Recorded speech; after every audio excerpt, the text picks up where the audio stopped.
They want your .1 Bitcoin in 2026. Don't sell. What's going on, everybody? Welcome back to the channel, Mr. Bitcoin Maxi. We are all Bitcoin Maxi. So today I have a very special video that I want to cover. Now, I've been doing a lot of research and trying to make sure that the way I structured my notes from the research I did and my thoughts, I combined them both. So a lot of people might see this video as fear mongering.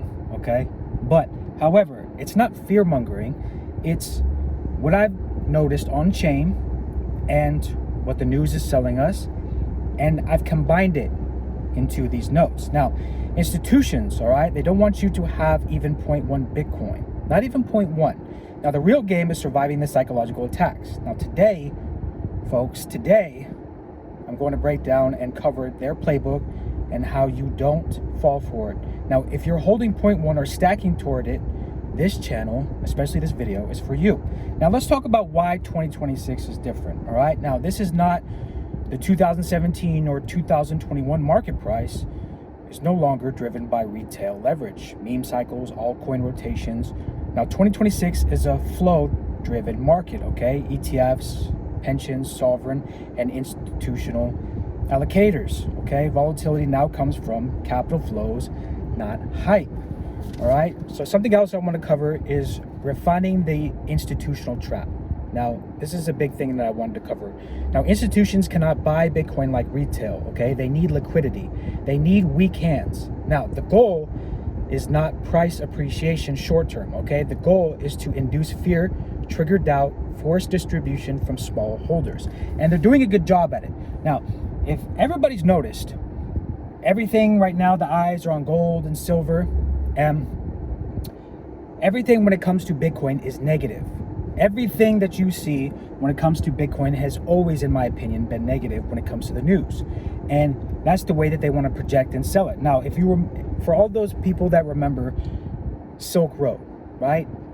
Governments were finding the people that were using Silk Road. For all of you that don't know, that Silk Road was basically a marketplace on the black market, and the government went in and seized all those Bitcoins. Now, we see the same thing happening now with Bitcoin that we did with gold, okay? They're seizing Bitcoin and they're holding it. So, besides the government, institutions want you to sell even your .1 Bitcoin. They don't even want you to have hardly anything, okay? Because they want it all for themselves. And then once Bitcoin becomes mainstream, the reserve asset of the world, when everybody starts transacting in it, they hold most of it, all right? They're in control. So this is a shakeout, okay, not a crash. Now, let's talk about how ETF flows create psychological warfare. Now, large ETF inflows basically equals price spikes. Now, retail FOMO's in late, strategic outflows equals sudden red candles, and retail panic sales, all right? Now, what's the net result of this? Institutions accumulate cheaper, retail loses conviction, volatility becomes a weapon, not a risk, all right? Now, why they target even .1 Bitcoin holders? Now, .1 Bitcoin represents years of saving, emotional attachment, maximum fear when price drops, because not a lot of people can afford $10,000 around that price at even .1 Bitcoin. So those people, .1 Bitcoin holders, tend to watch market prices every day. What's the market doing? Because it's their savings, right? It's their savings that they've been trying to grind and save little by little here and there. And that's just what they're trying to do. They're trying to shake out everybody, even you that's holding .1 or stacking towards it. Now, why? I already covered that part. Now, when price drops, small holders watch price daily. I think I already said that. Now, they feel every candle. Institutions don't need millions of Bitcoin. They need your marginal sell. All right. Now, let's talk about the psychological trigger they use. Now, this might be the top, you might be thinking, or even people in the comments, they'll say, I'll buy back lower. Now, what if regulation changes? People think, what if ETFs dump? All right. .1 won't matter anyway. A lot of people think that .1 Bitcoin won't matter, as you see probably in some of the comments. But those people aren't thinking long term. They're thinking in 10 to 12 months, all right? Now, every thought is designed to break time preference. Make you trade instead of hold. Now, that's the key psychological thing that these institutions and the media want you to basically be in fear of Bitcoin, just so you get shaken out instead of holding it. All right.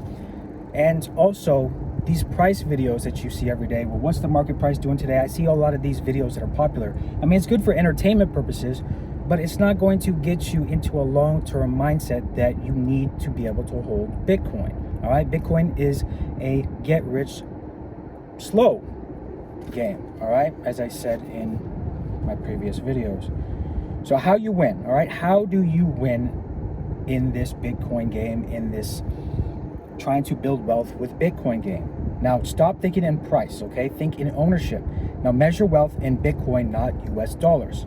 Accept volatility as the cost of admission. Now, if you're scared, the strategy is working for them, all right? Because they're getting you to be fearful. They're getting you to sell, all right? Now, your edge is time, patience, no forced selling, and not over leveraging yourself, and budgeting and making sure that you do not have to sell your Bitcoin, all right? You have emergency money saved, so you're not like, hey, I put all my money into Bitcoin every time I get paid.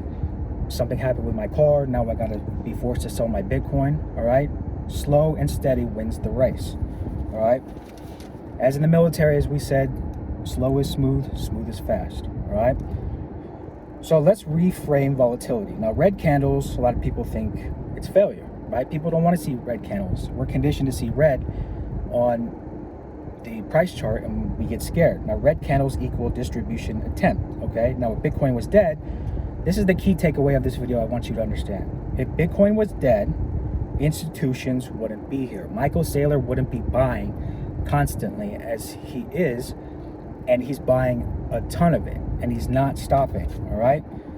Now, the more violent the moves, the more valuable your conviction becomes, all right? That's how it should be.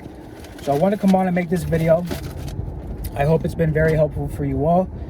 Now, I want you to all understand that when you see all this fear-mongering stuff on the news, you know, and then now they're creating FOMO with people for silver and gold, and Bitcoin's just trading sideways, right? You have to understand that you have to see this as a good thing, because Bitcoin is trading sideways. That gives you time to accumulate, while everybody else, maybe even you possibly, are thinking, well, Bitcoin's trading sideways, maybe I should go to gold and silver because that's what everybody's talking about. Now they're shifting the narrative to gold and silver, and they're moving away from Bitcoin.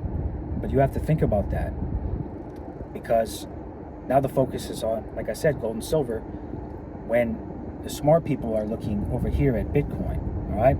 So, hope this video, again, has been very helpful for you all.